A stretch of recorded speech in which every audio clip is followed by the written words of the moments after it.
La petite souris rentre chez elle toute contente, se glisse dans son lit sous la couverture bien au chaud, alors qu'elle s'apprête à dormir. Un clou transperce le mur. La souris sursaute de peur, puis un deuxième, un troisième, un quatrième. Le cinquième manque la souris de peu. Elle se barre en courant. Sauf que les clous ont l'air d'avoir des yeux. Ils la suivent à la trace. En fait, c'est un mec avec un pistolet à clous, qui mitraille comme un malade. Chaque clou pour la souris, c'est une question de vie ou de mort. Elle esquive des tonnes de clous, mais finit quand même encerclée. Le dernier clou fonce sur elle. La souris a déjà abandonné tout espoir. Le mec appuie sur la gâchette et rate. Le pistolet a plus de pression. Il attrape un marteau à la place, et s'apprête à enfoncer le clou. Mais son frère débarque à la porte, et l'appelle en renfort. La souris l'échappe belle. Furieuse, elle doit se venger. Pendant que les deux frères montent une baignoire à l'étage, la souris se planque derrière une bouteille. Le grand frère Ernie tourne la tête. La souris glisse sur la rampe et file. Les deux frères flippent et tombent dans la baignoire.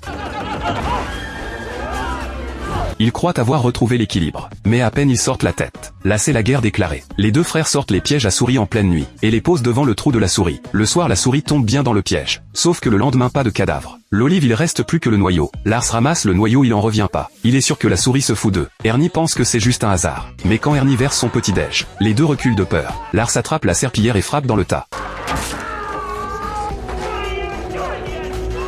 Pour en finir avec la souris, il couvre toute la pièce de piège. Au moment de partir, il découvre que la porte est verrouillée de l'intérieur. Il regarde le sol tapissé de pièges, et là c'est la panique totale. Après avoir campé toute la nuit devant le trou, la souris finit par sortir. Les deux sont en alerte maximale. Ils veulent voir comment elle va crever. Sauf qu'ils avaient pas prévu ça. La souris avec une agilité de ouf esquive chaque piège un par un, grimpe le long du tablier jusqu'à l'étagère, court en tirant sur la ficelle de la lampe, et atterrit de l'autre côté en un rien de temps. Les deux en restent bouche bée. La souris utilise une cuillère comme catapulte, et lance une cerise en l'air. La cerise tourne sur le sol, 2 minutes avant de s'arrêter.